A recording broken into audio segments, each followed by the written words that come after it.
My aunt flipped out because I didn't invite her to something she wasn't part of. You won't believe what just happened with my aunt, like a full-on meltdown because I didn't invite her to something she wasn't even a part of. I'm serious. It all started with what was supposed to be a simple get-together with a few close friends. Nothing big, nothing fancy, just a chill night. But somehow, this tiny decision blew up into the biggest family drama I've seen in years. So let me set the scene.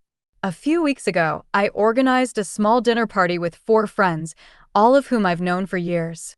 Nothing extravagant, just some homemade food, a couple of drinks, and a chance to catch up. I was really looking forward to it because we hadn't all been together in a while. The invite list was tight, just those 4 people, no plus ones, no extended family. Totally normal, right? Well, apparently not. That's when my aunt found out about it. Mind you, she wasn't invited because, here's the thing, she doesn't even fit in that circle at all. She's never met these friends, never hung out with them, and honestly, she's been a little distant from the family lately. Not that she's made much effort to fix that. But when she caught wind of this exclusive event happening without her, she absolutely flipped. And I mean flipped. Out of nowhere, my phone started buzzing nonstop. Texts, calls, and messages from my mom, my cousins, and even some random family members trying to calm her down. Why wasn't Aunt Linda invited? Did you just forget her? How could you exclude family like that? The guilt trips were flying so fast I barely had time to keep up. The crazy part is, none of it made sense to me because this wasn't some big family reunion or a holiday dinner she was excluded from. It was a small group dinner with friends. Not family, not a public event, not anything where she had a standing invitation. I tried explaining this, calmly, over and over. I said, Aunt Linda, this wasn't a family thing. It was a night with friends, just a few people I hang out with regularly. But all I got back were snide comments and a sudden full-blown campaign to make sure I knew she wasn't happy. At first, I thought maybe it was just disappointment, something that might simmer down after a day or two. But nope, it exploded into this totally unreasonable barrage. Aunt Linda started dropping subtle digs at every family gathering afterward. She made these bizarre comments like, "Oh, I guess I'm not considered family anymore," or "It's funny how some people only invite who they want at their little parties." Everyone could tell she was fishing for drama, and honestly, it was a little embarrassing. Things escalated when she posted cryptic, passive-aggressive stuff on social media, tagging me indirectly but loudly enough that the rest of the family saw it all.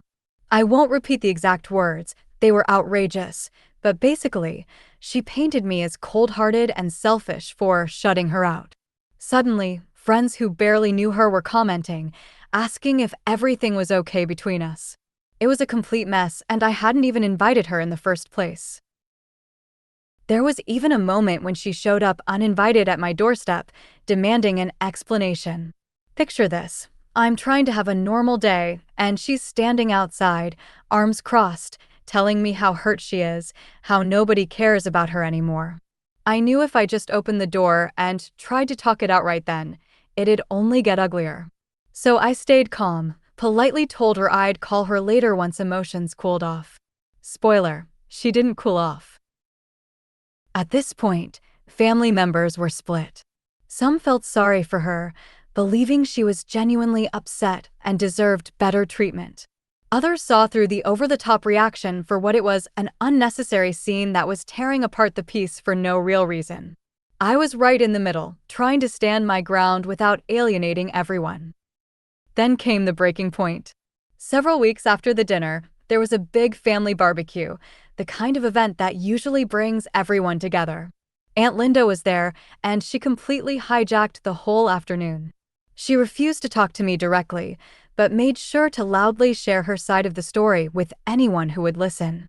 Complaints about how hurt she was, how my actions showed a lack of respect not just for her but for the whole family. People were uncomfortable, conversations stopped, and the fun disappeared as if someone flicked off the lights.